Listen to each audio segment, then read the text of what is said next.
Hi, this is Billie Jean King. This is Marion Bartoli. This is Bianca Andreescu. I'm Mats Wilander. This is Mary Carrillo. This is Pam Shriver. This is Yannick Noah, and you're listening to the Tennis Podcast.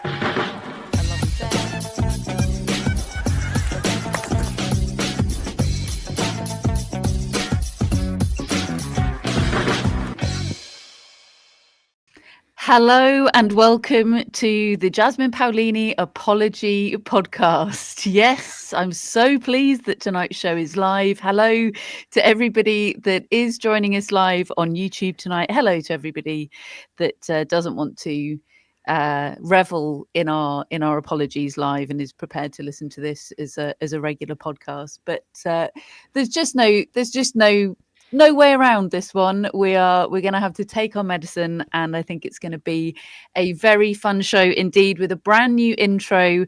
Thank you to cameraman Matthew for that, who rumour has it might even be joining us live tonight, which would be, let's just say, out of character for a man that very rarely listens to this podcast at all. David. What a day between the very excitement announcement of a new era of the Tennis Podcast, partnering very excitingly with The Athletic, which we announced earlier on today, and we really are thrilled and excited about. Between that and all the humble pie that you've been eating, what a day. Yeah, I'm quite relieved that we got that deal done before they heard about the Jasmine Paolini latest debacle, to be quite honest, but there we are. I notice you've come to me first because I'm the experienced one where it comes to getting Jasmine Paolini facts wrong. But all I can say is it's okay because she sort of makes you feel good even though you've been made to look a complete fool. Yeah, she gives the impression that she wouldn't hold it against us. Now, I haven't heard that from the horse's mouth, but those are the lines that I'm reading between with Jasmine. Yes, we need the credibility of the New York Times as a fig leaf for our Jasmine Paolini takes. Matt, how are you doing? You're as big a culprit as David. I was going to say, Bigger. David has company in the underestimating Jasmine Paolini, today. And honestly, did she have to go and win the doubles as well? To really rub it in? And I loved it. I absolutely loved it. I really, really enjoy seeing Jasmine Paolini win. It's one of the great sights in the sport, her dancing on court, jumping up and down on court, generally bouncing all over the court. It's fantastic. But it did feel a bit like she was out to prove a real point by not only winning the singles, but winning the doubles as well and going the whole week unbeaten in both formats. What an epic week. Sorry, yeah. Jasmine. Yeah, we're going to be saying that a lot over the course of the next hour or so. We're also going to be hearing from Charlie Eccleshare from The Athletic, our new partners, a little bit later on. And don't worry, we are going to be talking about Carlos Alcaraz and Jannik Sinner and the men's side of things. But I really do feel like Jasmine Paolini deserves us to start with Jasmine Paolini. And also I feel like talking about Jasmine Paolini will set the vibes off in the right place for this show, because I am still basking in the reflected glow of Jasmine Paolini guzzling Prosecco on Campo Centrale in the Foro Italico after both the singles and doubles victories. Just some of the most joyful scenes I have ever seen in a victory ceremony, truly. I don't think I've ever seen joy radiating through a TV screen quite like Jasmine Paolini, quite frankly. And yes, of course, we underestimated her in terms of, picking Coco Gauff as the favourite for this final, for this title going into that final. But David, for me, it wasn't actually the fact that Jasmine Paolini won this final that was the most surprising thing. It was the way she did it. She actually got better in the tournament as it went along, and I think it takes some doing to take on Coco Gauff in that type of match. It's one thing to just completely comprehensively outplay Gauff. Some people are capable of doing that. Not many people are capable of just going into the trenches like that and sort of winning a match of that type. And Paolini's just doesn't know barriers, does she? She doesn't know limits on herself. She doesn't think about these things, I don't think. I mean, I don't want to bring it down just to vibe, because obviously she trains incredibly hard. She thinks about her tactics. She's, taken a pretty major leap of a coaching change from Renzo Furlan, who she'd been with for such a long time and who seems to have a really good relationship with and loads of success, and has gone to Marc Lopez and is building. So he's clearly trying to work on new things and find new things. So that's worked. But you just get this radiating feel, don't you? From her, from Lopez, from Irani in the box there, from everybody else who's around her, that it just elevates her game. The fact that she's so blooming well enjoying it, and she's been waiting her whole life to win the Italian Open, as it used to be called, Masters 1000 Rome or whatever it's called now, and she probably wanted it more than anybody in the BNL whole d'Italia, world. David, come on. That's the one. Internazionale That's the one. BNL d'Italia. Yes, I remember when it used to be called the Tim Cup, and I said to Tim Hemming, "It's got your name on it," this, and he just he gave me the sort of withering look I deserved. But anyway, didn't need to say that, did I? But I did, and Jasmine Paolini has got that trophy now, and Tim never did, so she's happier, and rightfully so. Matt, follow that. Well, just to go back to the amazing scenes that you were describing, Catherine, and Paolini guzzling the champagne and dancing all over the court. Like I've recreated it on our Instagram, folks. If you just great content, great. Yeah, It's been a great content day, and that was a real hit. I said it on the pod last week. Like Paolini had this magnificent 2024, and for those of us who constantly underestimate her, I was looking at that thinking, how do you better that? Like it was just the summer, wasn't it, of Jasmine Paolini, the way she reached those back-to-back Grand Slam finals, got the Olympic gold in the doubles as well. It was just magnificent. And look, she hasn't hit those heights sort of consistently, but one of the slightly unfortunate things is that she did lose those two Grand Slam finals. So she didn't really get like that incredible moment of joy that she kind of deserved with her tremendous improvement and results. There were these amazing runs, but they had this slight, disappointment at the end because she didn't quite get over the line. Obviously, big picture, it was all a huge success. But it was just nice that actually she did get the trophy this time. And it was just unadulterated joy at the end. I loved seeing that so much. And look, I did make Coco Gauff the favorite in this final. She's got a very good finals record, does Coco Gauff, as David was sort of hinting at. And kind of one of the ironies is that I quite often find myself not wanting to underestimate Coco Gauff because I do look at her game sometimes and I wince a little bit at the forehand or at the serve, and she hadn't played very well against Zheng Qinwen. And yet she's world number 2. She's the WTA Finals champion. She's a major champion. We talk so much about how great someone like Mira Andreeva is, and Coco Gauff, and she is great. Coco Gauff has a 4-0 head-to-head record against her. Sometimes when you watch Coco Gauff, it's easy to underestimate her as well. So I maybe try and sort of compensate for that a little bit when I make Coco Gauff takes. I'm always like, well, she does so much winning. Like, so I just thought she would win this final. And frankly, Paolini had not been at her absolute best through the tournament. Schneider could have beaten her. Stearns was ahead in the semifinals, but it was a quality final from Paolini. I thought she got her tactics absolutely spot on. She had just beaten Gauff a few weeks ago in Stuttgart, and she really carried that over. She was hitting her backhand down the line so well to the Gauff forehand. She was trading forehands herself with pace, but with margin as well. Like really, really smart tactically. She protected her own serve well, did Paolini.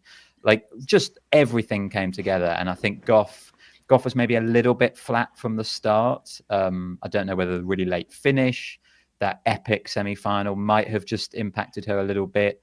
But Paolini did not shrink because of the crowd on top of her, which again I thought might be another element here. You know, that's a lot of pressure to live up to, but actually she just performed brilliantly, and the second set was actually extremely one-sided in Paolini's favor, and she thoroughly deserved to win that title, and we deserve to eat the humble pie. Those tactics that Paolini deployed to perfection, and I know tactics need to be executed well in order to work. It's tactics are only half of the story, but that the backhand down the line, exposing the Gauff forehand. There's a lot of good backhands down the line on the WTA tour. Like, has a bit of a template perhaps been created here for other players on the WTA for attacking Coco Gauff, or has the plan of attack against Coco Gauff kind of always been there, shouting pretty loud? I mean, Paula Badosa shouted it very loud a couple of years ago, didn't she? There's no secrets there. Yeah, I think players know what to do against Gauff, but that's where we have to credit Paolini. Like, one thing knowing what to do, and one thing being able to do it. And look, Gauff did not have her best day, like absolutely not. But Paolini really, really took advantage of that. And yeah, she does seem to have Gauff's number at the moment with these 2 wins on clay, pretty close together. So that's, we've got the Roland Garros draw on Thursday, which obviously I'm excited for. But that's something that we'll be looking, further later on in the draw. Whether Paolini and Gauff cross paths on the same half of the draw or not is going to be something I'm looking out for. Have you picked out your outfit for the Roland Garros draw yet, Matt? I thought it might be nice to wear some pod merch. So Wear the I think I'll be wearing my new backhand now. list T-shirt. Exactly. Yeah. So to answer your question, yes, I have given it some thought. Throughout this final, David, and throughout those glorious scenes in the trophy ceremony, which are hopefully going to live rent-free in my head for a very, very long time, I kept thinking about what Matt said on our last podcast on Friday morning about how this is Paolini getting to do and achieve something new. Like, it was really difficult to see a way for that after last year for Jasmine Paolini. Like, I'm going to really try and phrase this in a way that doesn't underestimate Jasmine Paolini, but with the best will in the world, like, I think it still remains unlikely that she reaches 2 Grand Slam finals this year. I am prepared. Oh, that's going to be clipped up. Well, do you disagree? No, I don't, and I hold my hands up. I'm underestimating her again. Is she in the mix? Well, hang on, I'm getting Yes. there, David. I want to know trying to from get you a there, question Catherine. out. I'm not going to let you. I want to know your Of view. course she's in the mix. I'm trying to get a different Okay. question out of it before we get to the mix. And I've Okay. lost my train of thought. No, I kept on thinking about what Matt said on the last show about how she's achieved something here, which kind of takes the pressure off Roland Garros and Wimbledon. Like, I feel like for her, she's almost done something here which matches that incredible summer of 2024 and those back-to-back Grand Slam finals. I know on paper, Grand Slam finals are a bigger achievement and they earn you more ranking points and more money and all the rest of it. But I don't think she'd swap the Rome title for a Grand Slam final this year. I really, really don't. I feel like she's got something in the bank here, which already makes this season match the last, pretty much, even if the maths don't quite maths on that front. Yeah, unless she were to win a Grand Slam final, I agree with you. I think this is the biggest moment of her career. This is bigger than those ones last year in that regard. Being a home tournament, being, holding the trophy, it's great having good runs, but can you remember her face when she didn't win last year? She was still smiling, but it was tough scene to see her not really be happy because look, she just lost, and here she's having the night of her life, isn't she? Just guzzling the prosecco on the court. But I think the interesting thing is that she still isn't I don't think going into tournaments as the favourite. That's what makes it all so fascinating. I mean, I do feel like there's a clear favourite in Arena Sabalenka, and yet Sabalenka was in this draw. She didn't win. There are so many players that I think come into this Roland Garros because Iga Swiatek is not the Iga Swiatek of previous years. That there's a lot of players who think, absolutely, why not me? And particularly given what happened with Madison Keys. So I'm sure Paolini's totally believing she has a chance of going all the way. The reason I was putting off the mixed question is because I feel like it's not much of a question, is it? Like last year's finalist, Rome champion. Of course she's in the mix. And that's not, I'm not trying to overcompensate for past, I'm not trying to correct for past sins. I'd still be a little bit surprised if she won it. Wouldn't you be a little bit surprised if she won it? No. No, I've moved past that now. We've grown. So David, hang on. You just described someone that's not in the mix. I haven't said that. But I've hinted at it. No, I think she is, because I think that the mix is quite big this year. I've said, I mean, I think there is a clear favourite, but there's a lot of players that I think, given how open it is, yeah, I wouldn't be surprised if they won. And Who's ahead of Sabalenka? Who's ahead of Paolini in the mix lineup for you? I tell you what's interesting. Other than Sabalenka, is Iga Swiatek ahead of it? I mean, that's an interesting question to me at the moment, because obviously her top level is clearly better, but she's not playing anywhere near her top level. Is it attainable given the time she's got? I don't really think it is. I think it's unlikely. It's interesting with Swiatek. She's been there's been a lot of Iga Swiatek at Roland Garros training incredibly hard content coming out over the last few days. I mean, I think the first very heavy duty training footage I saw of Swiatek at Roland Garros was Friday, maybe even Thursday. And, we'll come on to talk about Carlos Alcaraz, but he's played late evening Sunday in Rome, and he's planning to go home and have a couple of days rest before Roland Garros, whereas Swiatek seems to be basically having a 2-week practice block, intense practice block at Roland Garros before getting going, which is obviously, those are their two contrasting characters. But and I don't know. I mean, obviously Swiatek's in the mix, but I don't feel the need to rank the mix. Do you know what I mean? Like, you're either in the mix or you're out of the mix. With the question. And Swiatek and Paolini, for me, are both in the mix. What's interesting is Paolini's win puts her into the number 4 seed position. So Swiatek's actually going to be the 5th seed. So we could get Sabalenka Swiatek in the quarterfinals, which would be pretty wild. Equally we could get Swiatek Gauff or Paolini or Pegula, so that again, not to just keep talking about the French Open draw, but that was significant. I think Paolini's win here, bumping her up to 4 and Swiatek down to 5, that has implications. But for me, both in the mix. I would also add Gauff. I'd probably include Andreeva myself. And then Zheng is a bit of a maybe. I don't quite know whether I'm there yet with Zheng Qinwen, but maybe she deserves to be. In terms of she just beat Arena Sabalenka. She won the gold at Roland Garros last year. She's got a CV that suggests she's kind of been there and done it in a way that Andreeva hasn't. Yeah, exactly. So it depends what you give more weight to, really. I just think the winning that Andreeva's done this year was so impressive that I probably would put her in the mix. I don't think I would be all that shocked if she came through. She's not my pick, but I am going to put her in the mix for this one, for me. Everyone's pick still Sabalenka. Is Although, there anything that could happen in the draw on Thursday that would change that?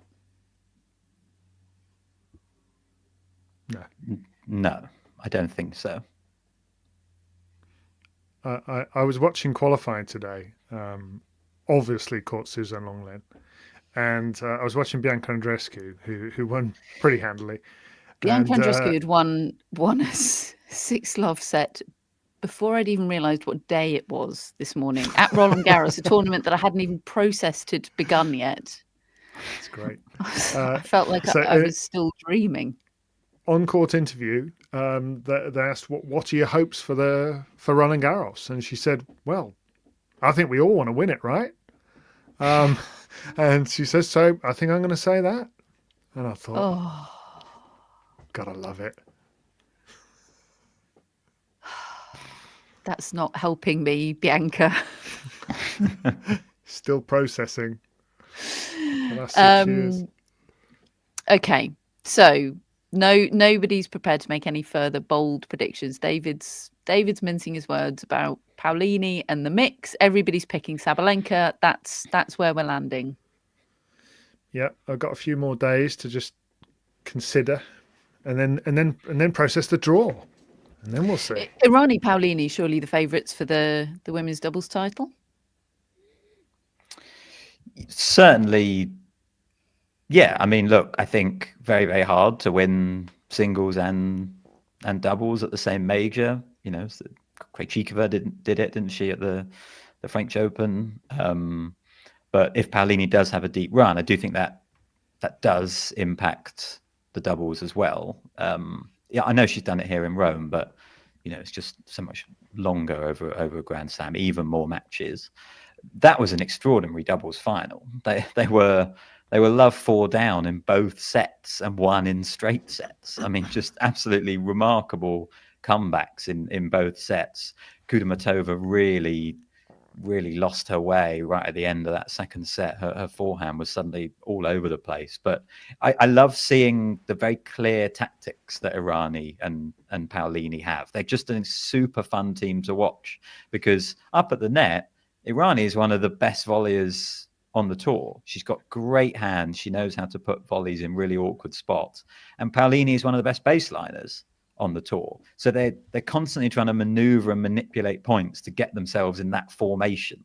You know, Paolini at the back and Irani at the net. And Irani does it with moon balls and charging the net unexpectedly. And, you know, they both stand at the back when you know, sometimes when serving. Like, it's just really, really fun to watch them as a duo. And the crowds in Rome for their matches, fantastic. Like, shout out the Rome crowds. They were there for Paolini and Irani early yesterday, knowing that Sinner was later on in the day, who obviously they were kind of all there for as well. But they made sure they were in their seats early for Irani and Paolini. It just really, really added to the occasion. And classic speech from Paolini at the end, thanking lying judges and then realizing that there weren't any,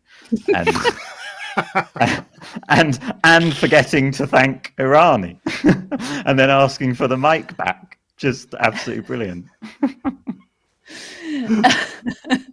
I actually think, generally, look, I love Rome. I unashamedly love Rome. It's one of my favorite non-Grand Slam events.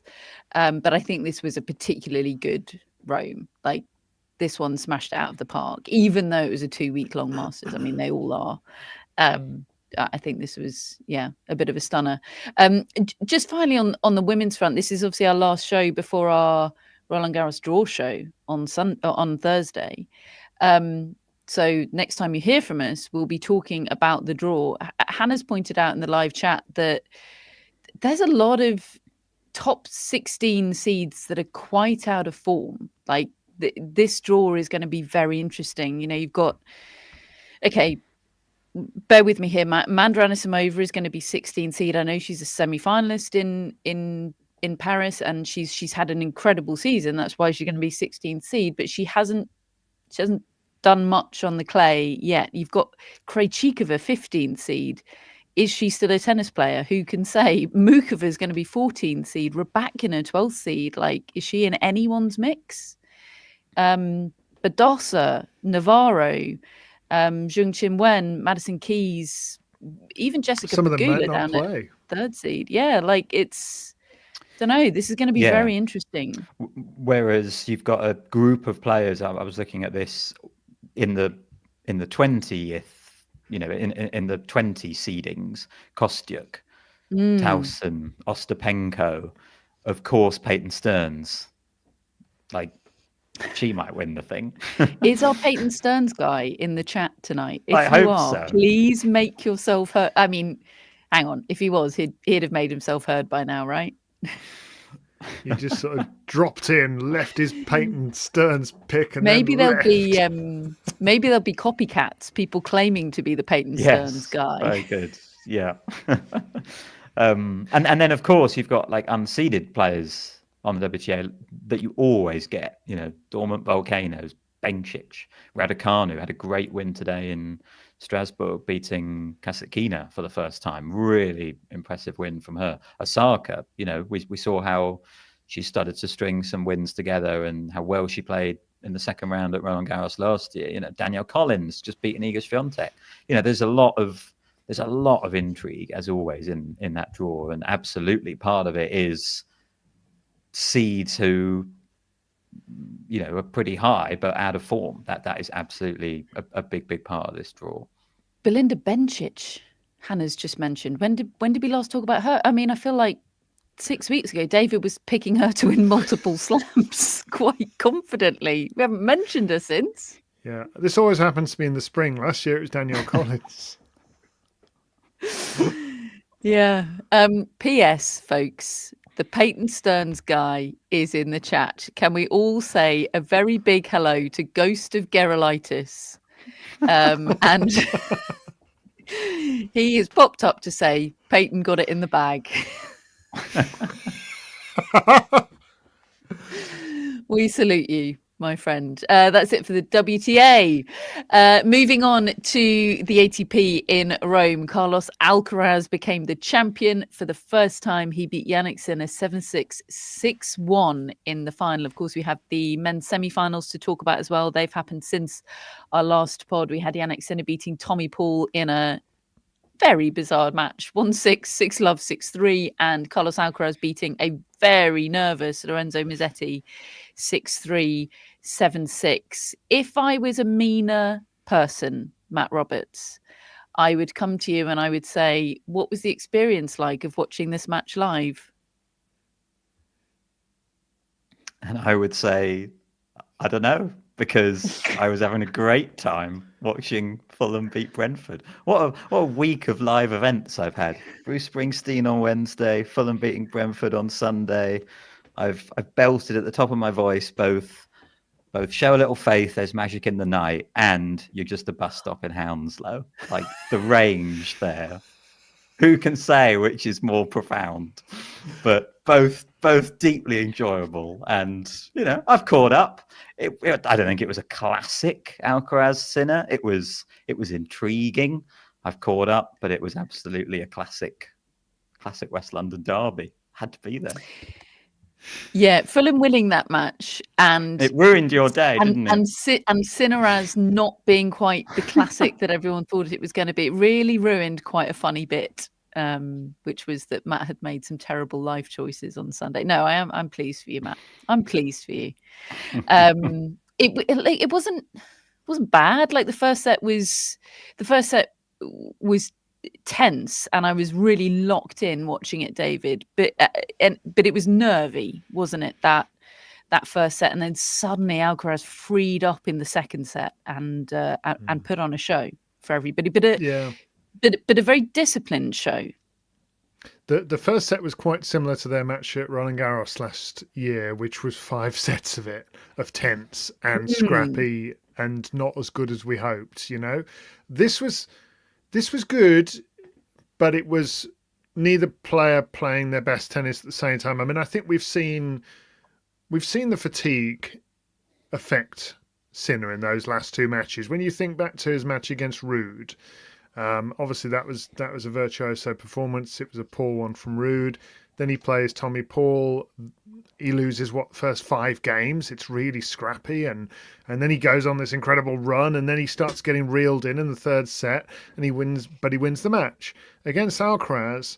I got the sense that he was like a boxer who didn't think he'd got 12 rounds in the tank, so he was going for big big haymakers a lot of the time. I felt he was trying to shorten rallies in a way that I'm not used to against Alcaraz for Sinner.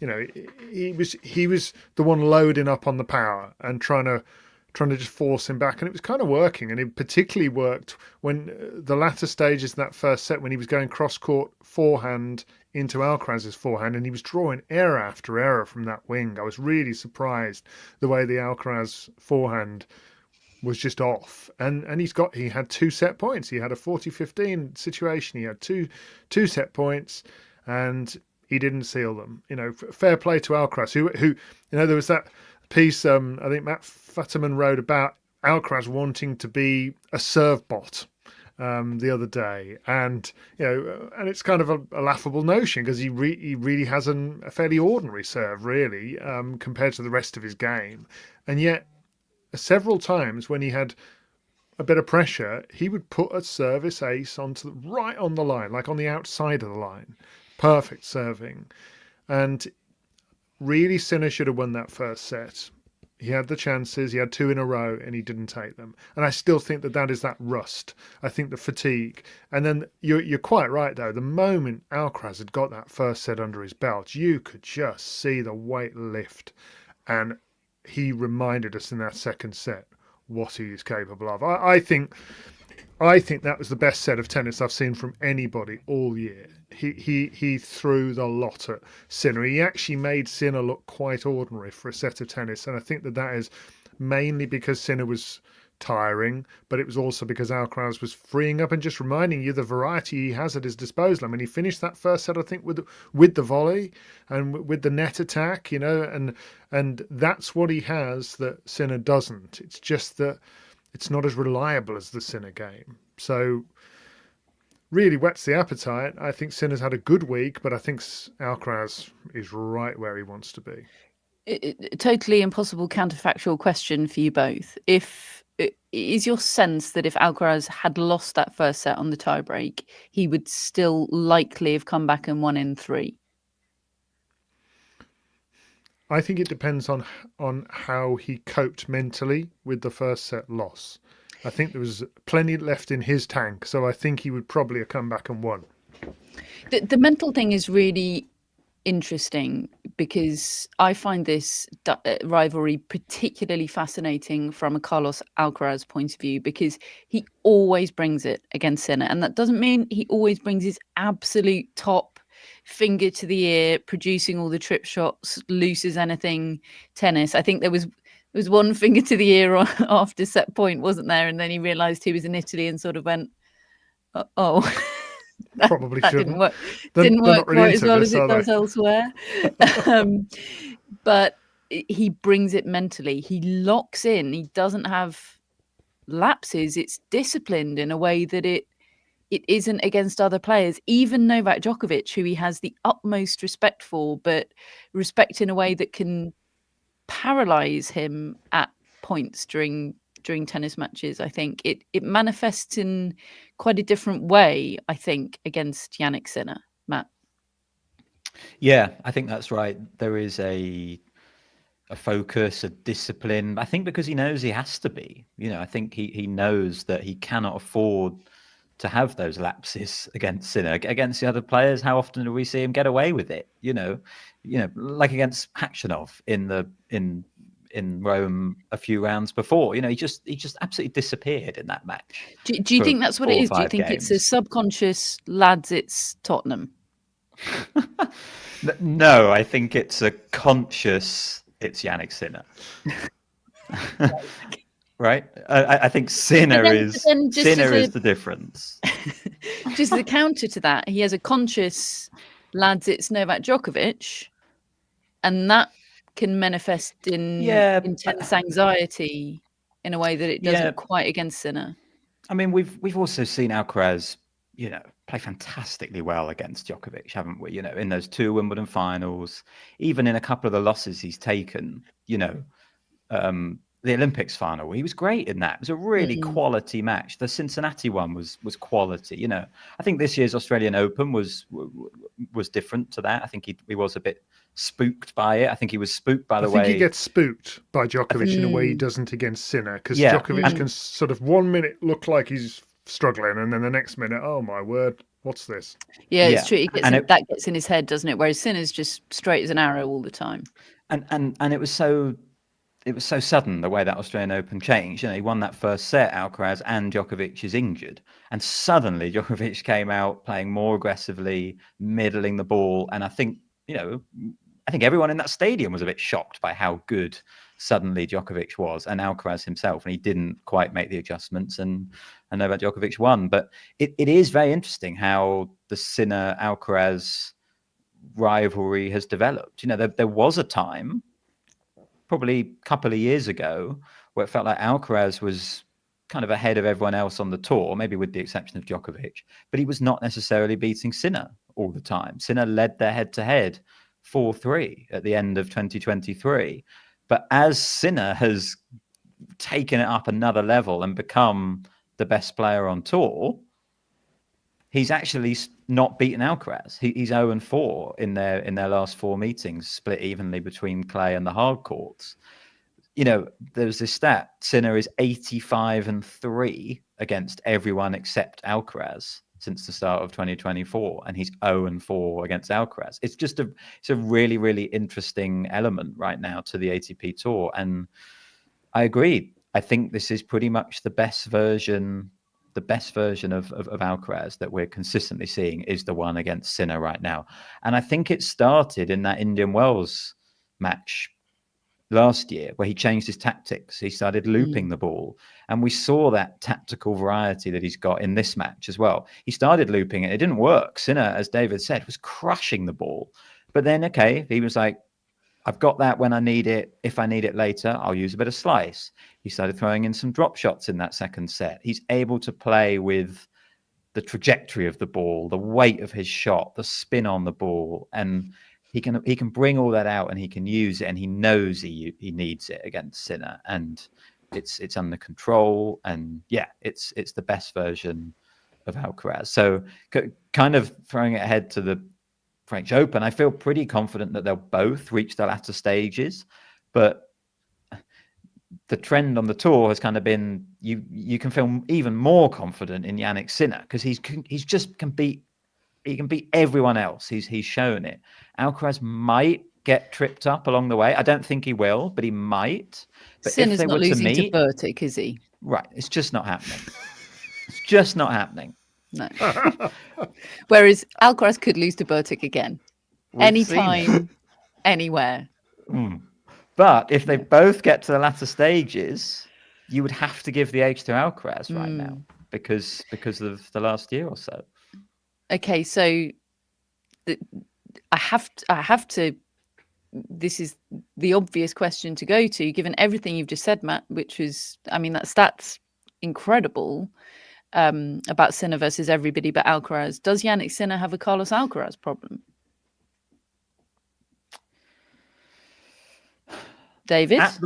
At the moment, either of you, somebody. Yeah. But I mean, it feels a bit harsh, doesn't it, to call it a massive problem? You know, I didn't say massive. I don't think I said problem. I don't think so, because I mean they played at the French Open and it was really close, right? It was 5 sets. They haven't played. Beijing was a final set tiebreak, wasn't it? Yeah, in the last year. And this doesn't feel completely representative of the real Jannik Sinner to me. I think he tired out as this tournament went on, and I think that's completely understandable.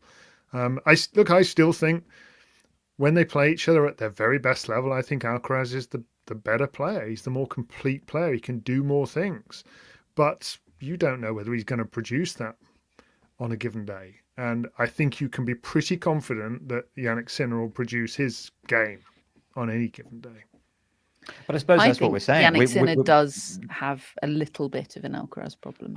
I suppose the thing we're saying is we're increasingly confident that Alcaraz will bring it against Sinner.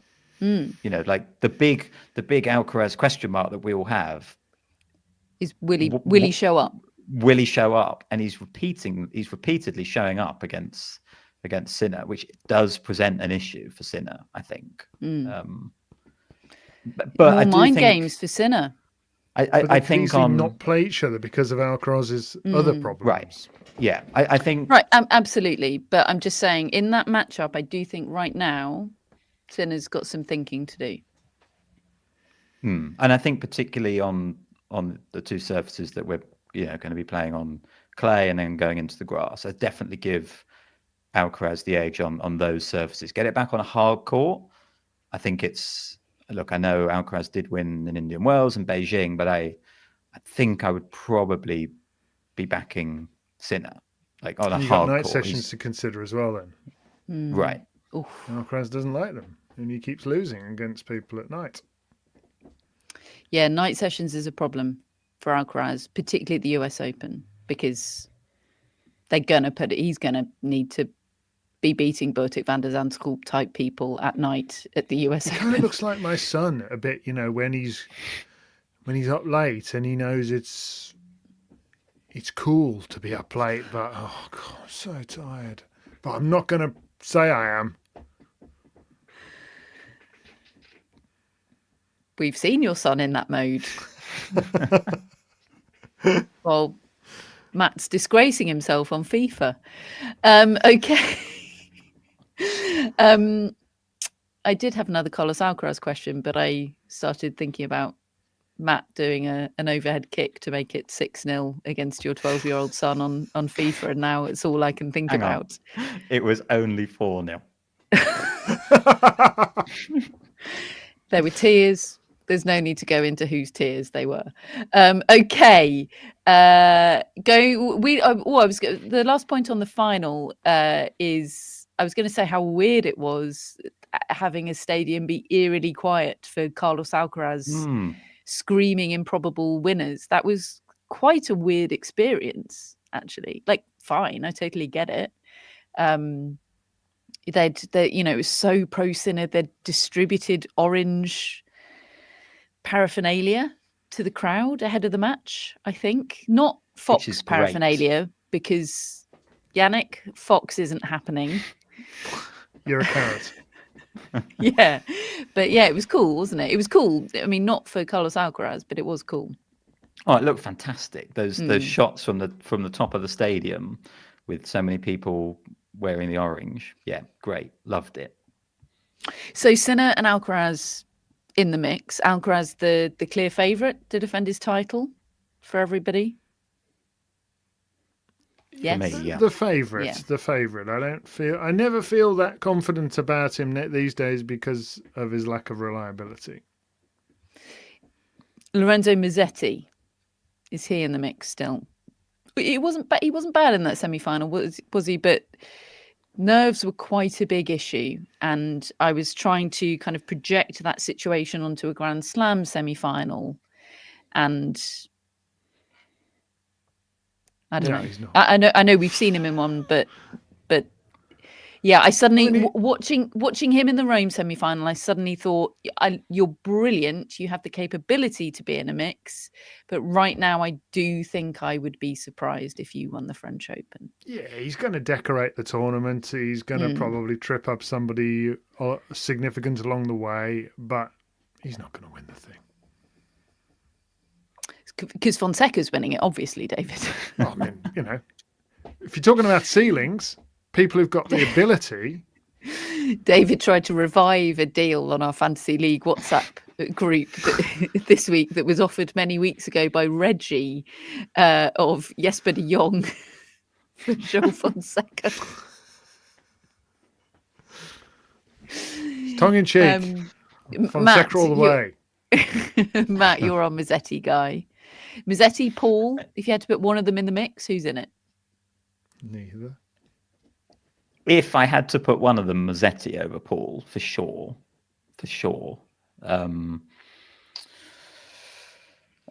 I agree with you. I don't think he's quite in the mix yet. I think I would be surprised if he won Roland Garros, but I I really do think he can make the semis here. I really do think so, which isn't a bold prediction considering he's made the semis of every one of the big clay court events this season. Incredible level of consistency, which we haven't necessarily seen from him before. So he has made a big jump already.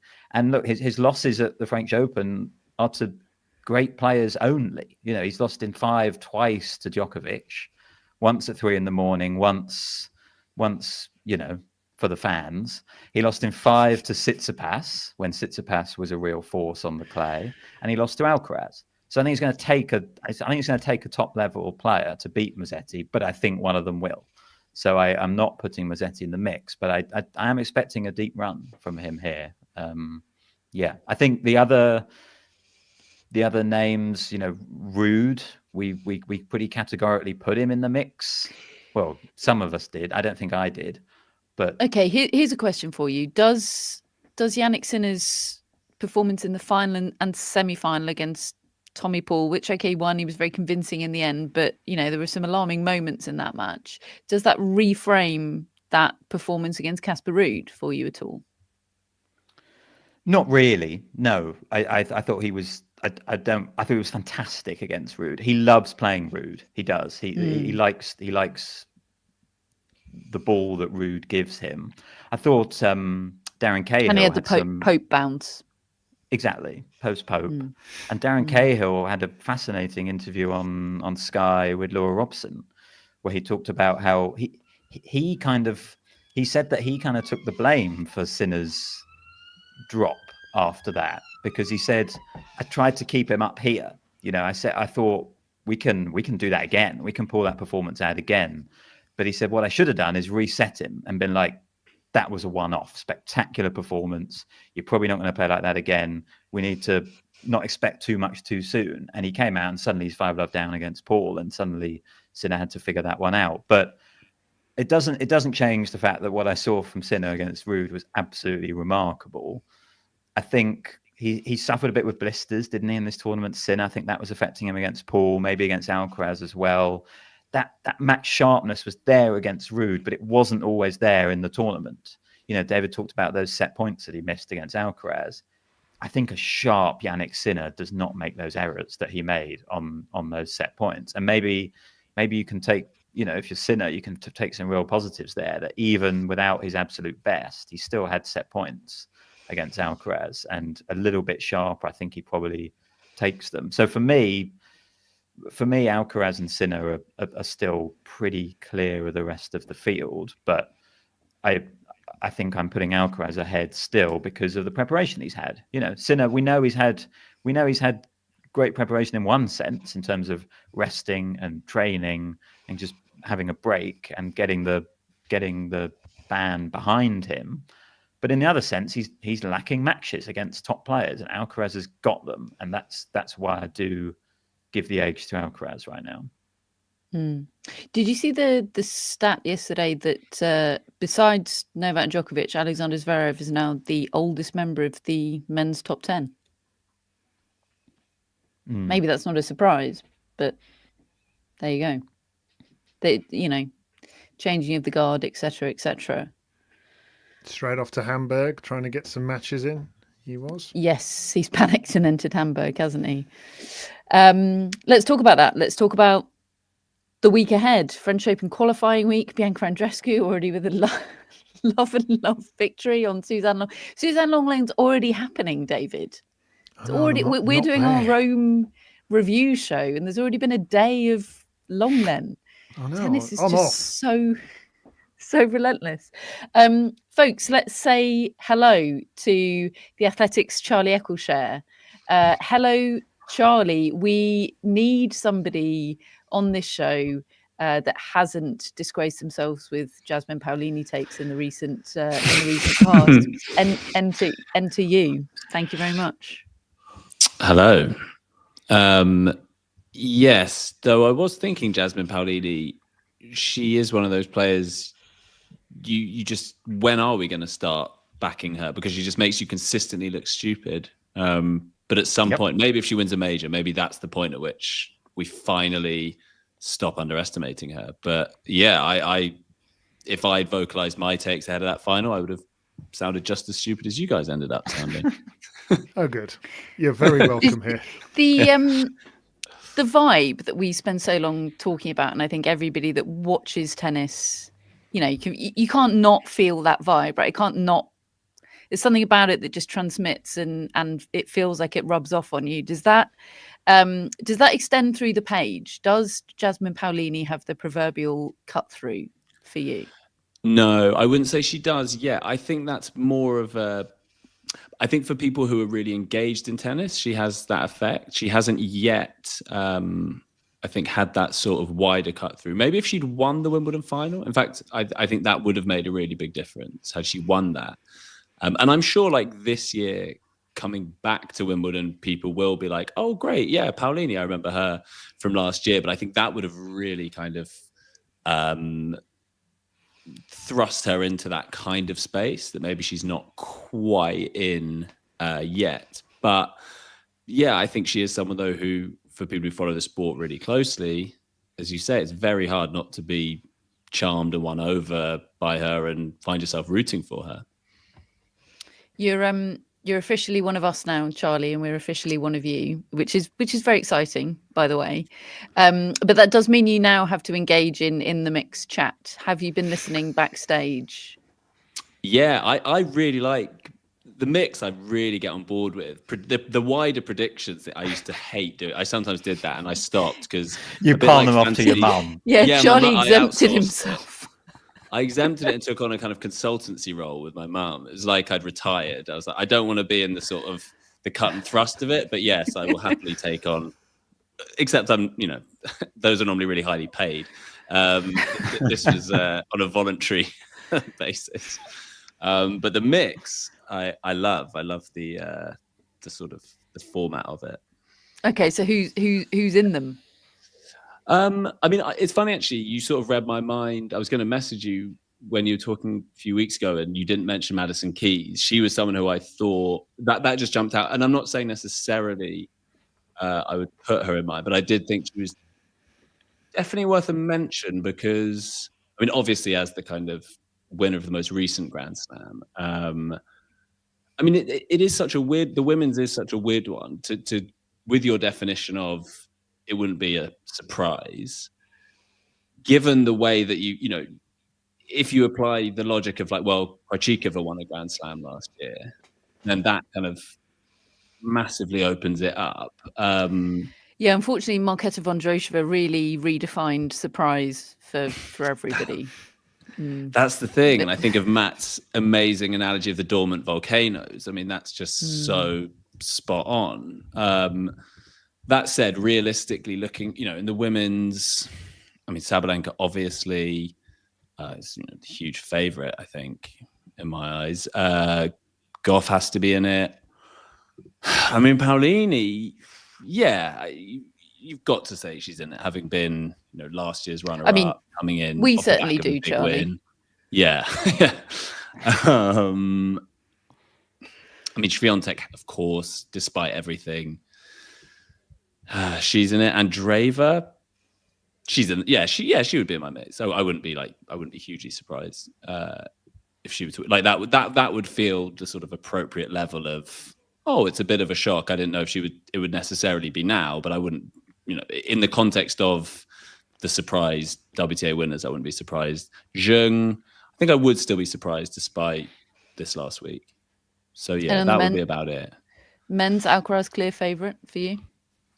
Yeah, I think he is. I mean, just listening to you guys talking there about the Sinner aspect and what we take from this week, I do wonder if physically there will just be a point where he has a match, a bit like the Holger Rune match in Melbourne, but this time there might not be a broken net to save him. Where he just gets hot and bothered and it's going long and it's gritty, and suddenly the fact that he did have that 3-month ban does come back to haunt him a little bit. I just wouldn't be surprised if he ran out of gas at some point. And then when that happens, we're all saying, oh yeah, well, of course, he had that long time out. And yes, he came back and played a best of 3 tournament and was fine, but this is a whole other conversation. And even who knows if this was a factor, but I think I'm right in saying the Tommy Paul match was the only back-to-back days he played.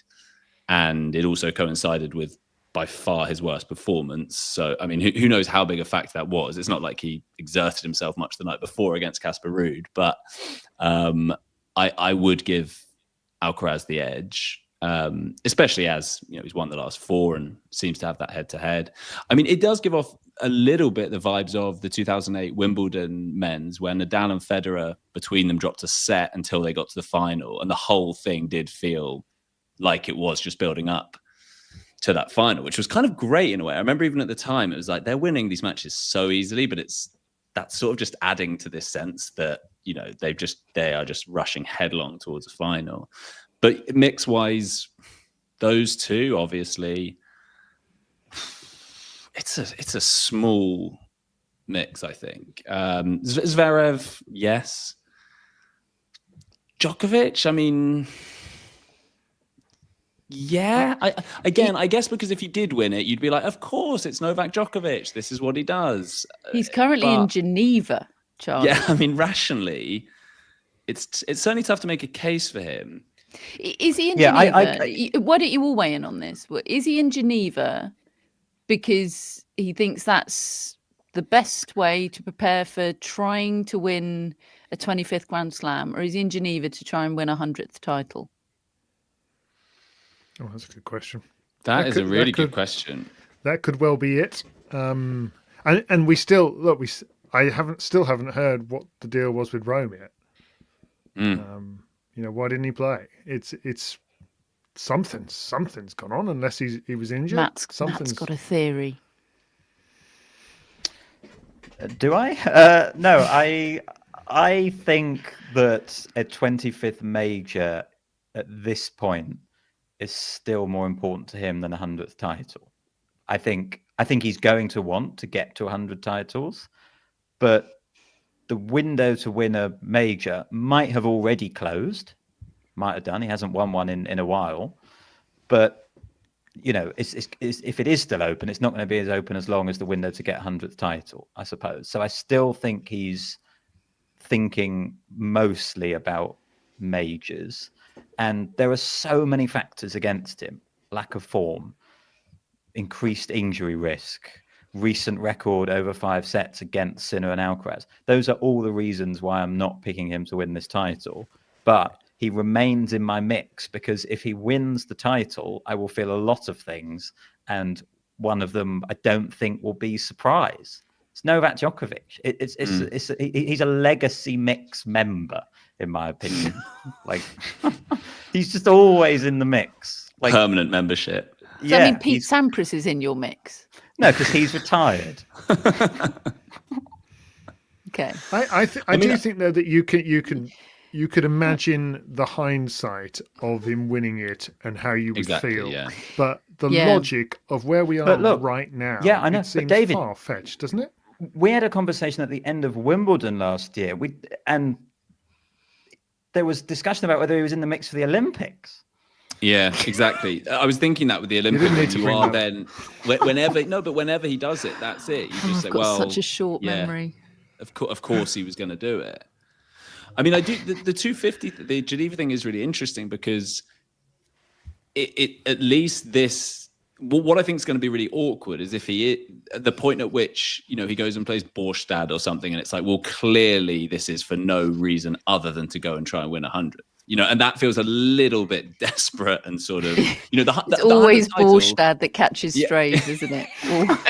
But, you know, how does Gestard get away with it? Yeah, I know. Guys, it's Kitschbill. The Dominic Thiem Grand They Prix. don't even have Dominic Thiem anymore. Unless you're Thiem or Casper Ruud, you're not going to go for those tournaments. It would be so blindingly obvious. And I really don't think, you know, you want to win your 100th title because it's like, yeah, I just keep winning titles, not because it's a bit uncool, isn't it? You don't want to be sort of showing that you care about that. That's just a kind of, you know, byproduct of winning so many. But on mixes, on Casper Ruud, I don't know if I would put him in my mix, because I think I would still be really surprised, just because I feel like so much would have to go his way, in the sense that he's even said in Madrid, we spoke to him and he basically said, like, there are a lot of players now who, if they have a good day, can kind of just blast me off the court. And for him to avoid someone doing that for 7 matches, including most likely one or both of Alcaraz and Sinner, I just think I would still be really surprised, even though he is a 3-time Grand Slam finalist. Do you not feel the same way about Zverev? And is it hitting the panic button to enter Hamburg, take a wild card into Hamburg?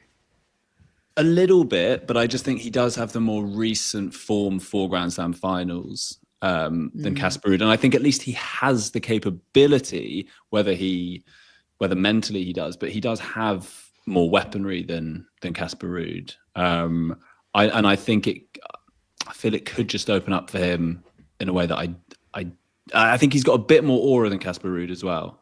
I do think that although Ruud's had good results, I've got more aura than Casper Ruud, Charlie. Now from Paolini to Ruud.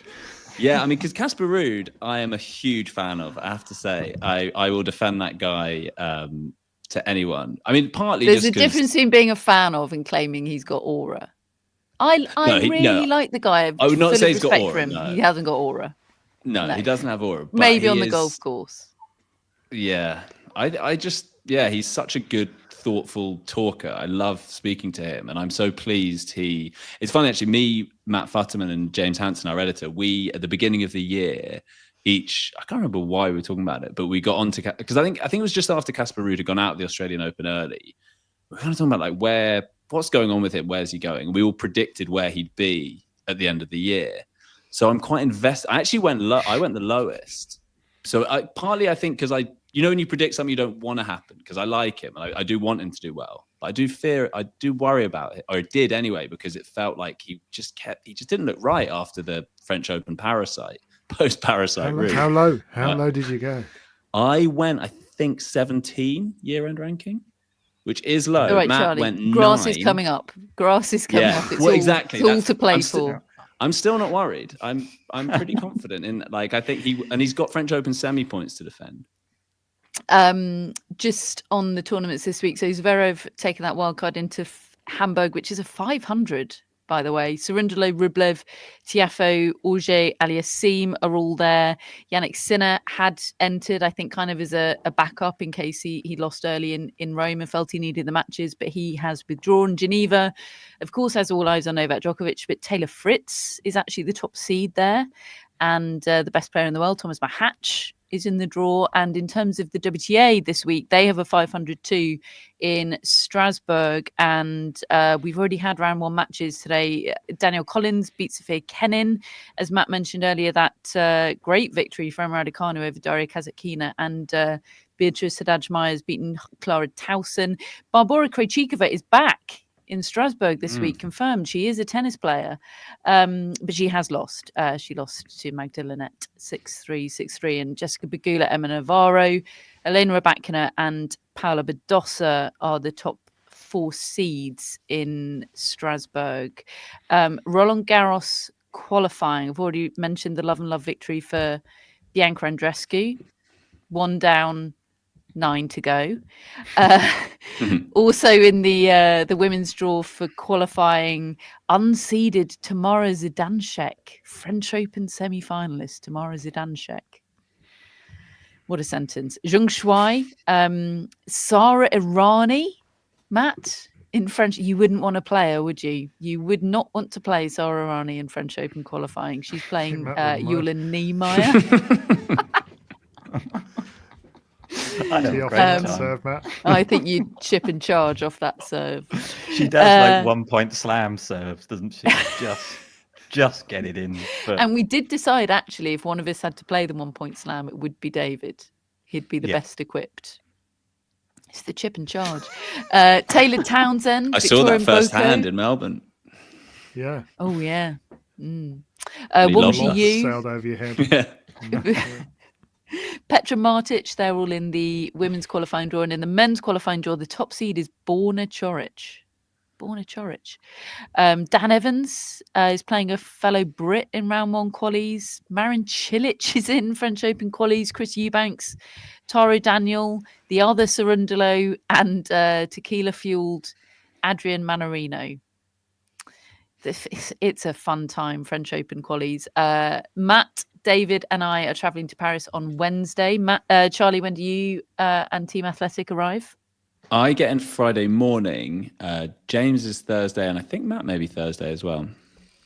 And do you have plans to do loitering with David or alongside David? It's not as bad as it sounds, Charlie. It's Today all was- above board.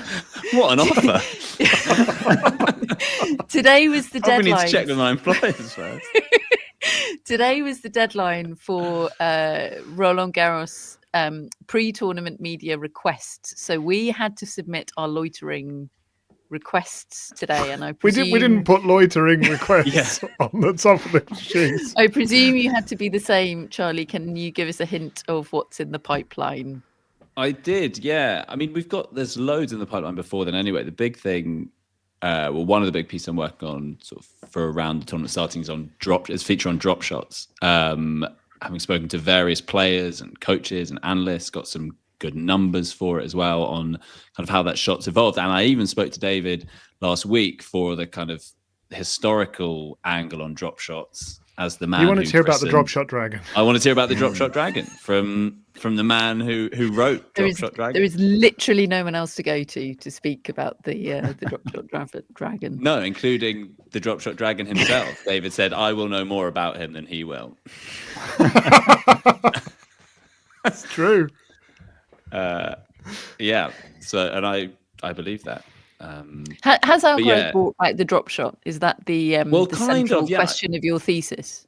A little bit, yeah, and also because Dave and I were talking about that when you had guys like Portas playing the drop shot, it was a bit of a novelty thing, and it wasn't altogether that serious. I mean, and then we were talking, Murray and Djokovic used it a lot, but it became and I remember, obviously there was the Brad Gilbert not liking it, but I remember it was such a thing with Murray at the French Open, especially like stop using the drop shot for goodness sake, as if it was this sort of like checkout maneuver, and it was talked about that a lot I remember, but it was so results focused. It was one of those things where if you used it and lost the point, it was kind of like, why are you doing that? You're checking out.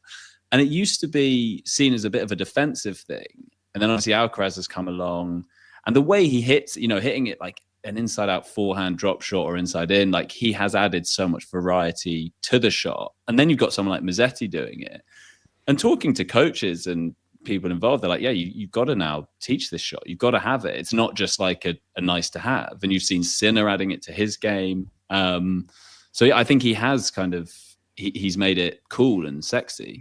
Have you, especially on clay. Are you going to ask Alexander Zverev why he hasn't added it to his game?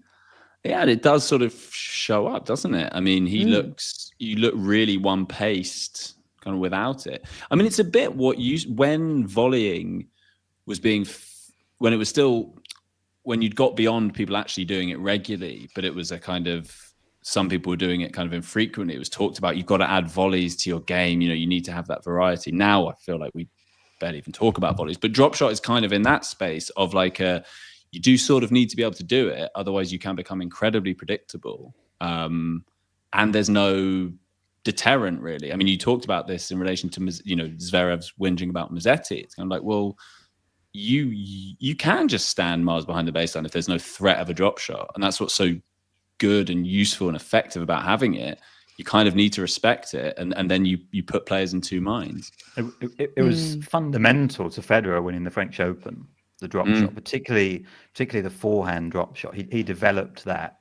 I think he developed it partly as a counter to Nadal. He used it against Nadal really well in that Madrid final they played in 2009.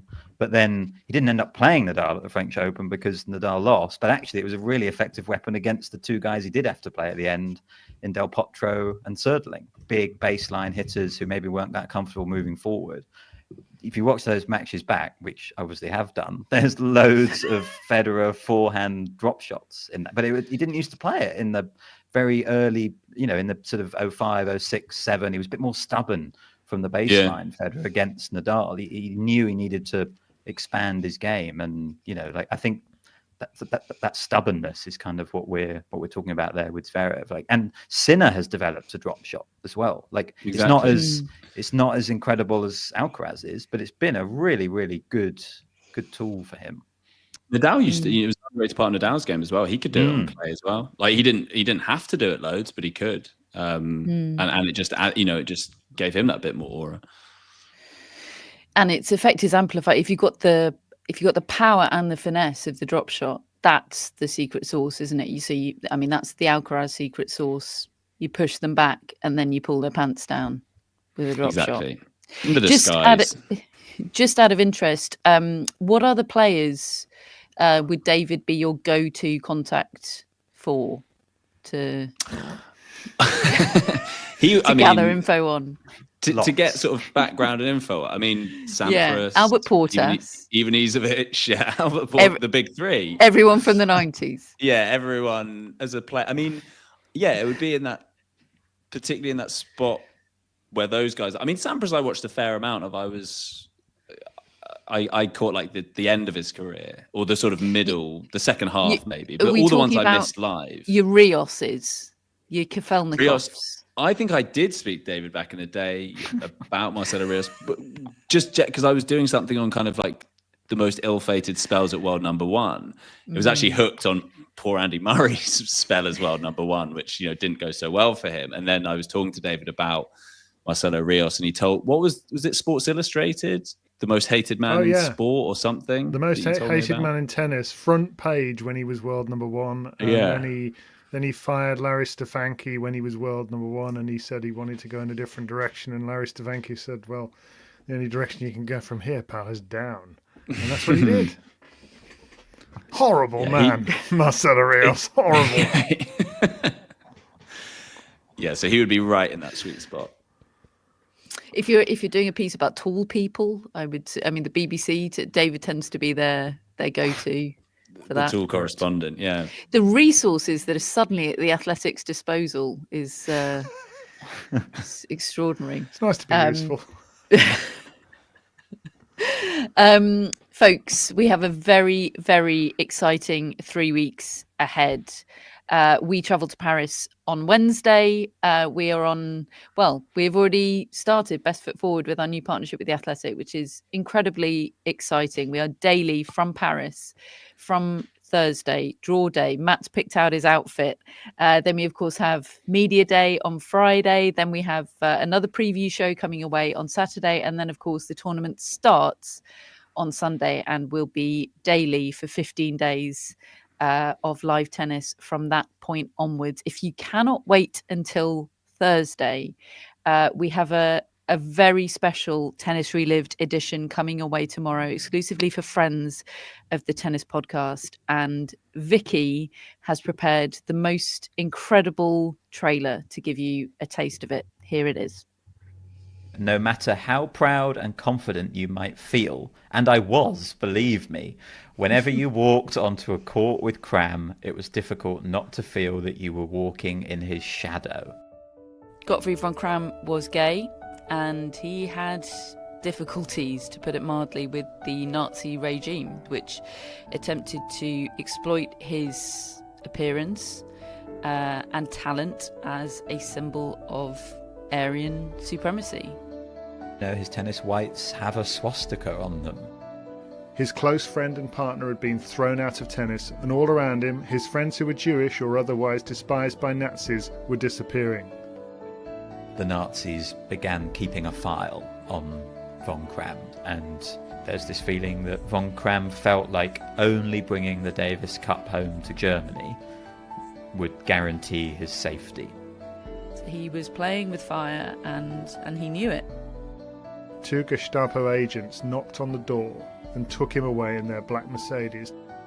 Budge rallied a group of 25 sports figures in California to sign an open letter to the German government demanding Cram's immediate release. They called him the ideal sportsman, a perfect gentleman, and decency personified. Chamber music with white balls was how one German music critic described his tennis in the 1940s. His shots came just a few centimetres above the net and with such length, like magic. Even then, he could open the court, make it wider and wider, as wide as the world itself.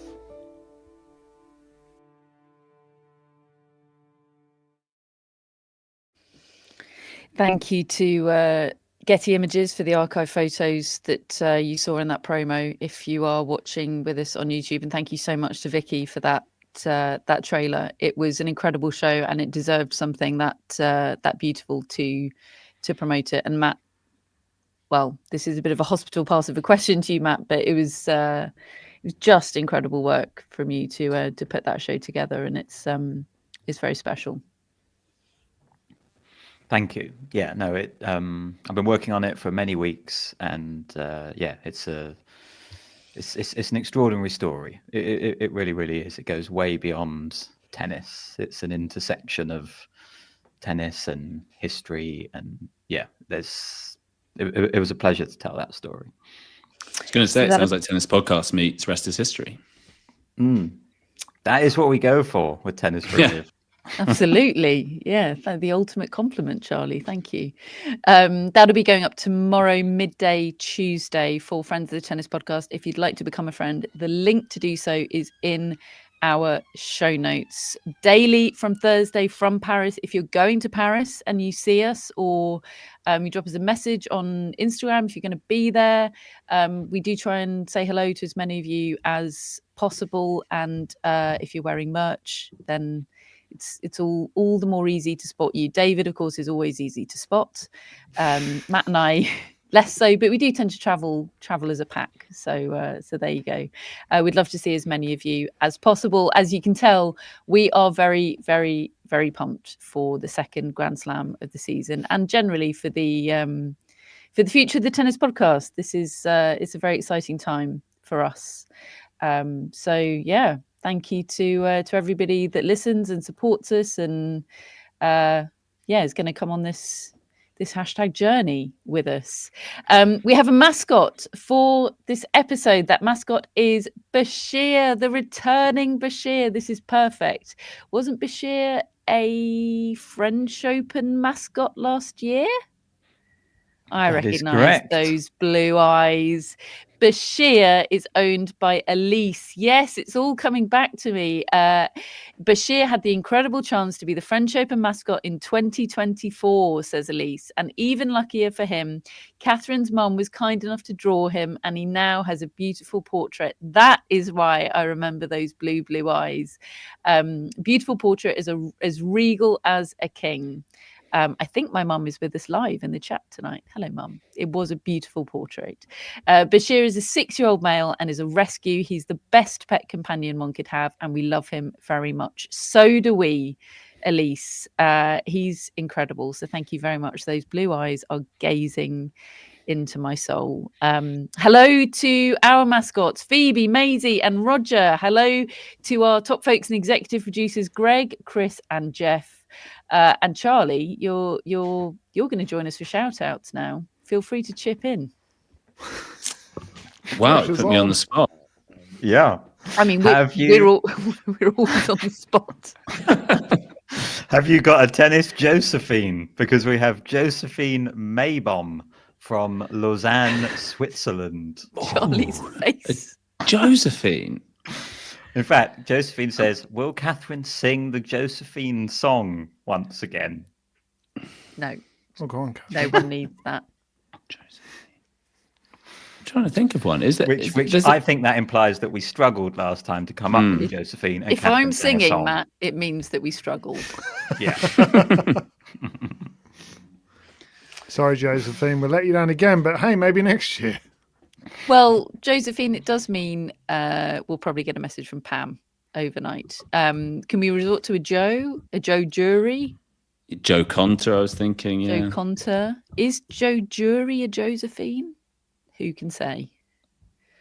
There's a Josephina, I think. Josephina Estefez. Are you Googling, Charlie? No, I was checking. Yes, I was checking was my instinct correct? Because I didn't want to say the name of a made-up player. She is a player. She's a 17-year-old. Several people in the chat are producing a Josephine Cruikshank from the 1930s from the US. They are Googling, I would suspect. That's yes, but it's not us cheating. So let's in extremis, we'll accept that. Josephine, Thank you very much, and sorry for not singing. Well, you're probably grateful. We've also got a shout out from Amelia, and it's a Christmas present for her sister, co-fan, and previous intro of the pod, Henrietta Bradshaw. Happy Christmas, Henrietta. And Gosh, they tennis are in Henriettas. Godalming. Oof.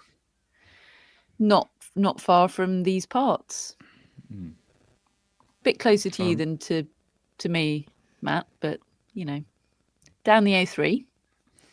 Amelia Island used to have a tennis tournament.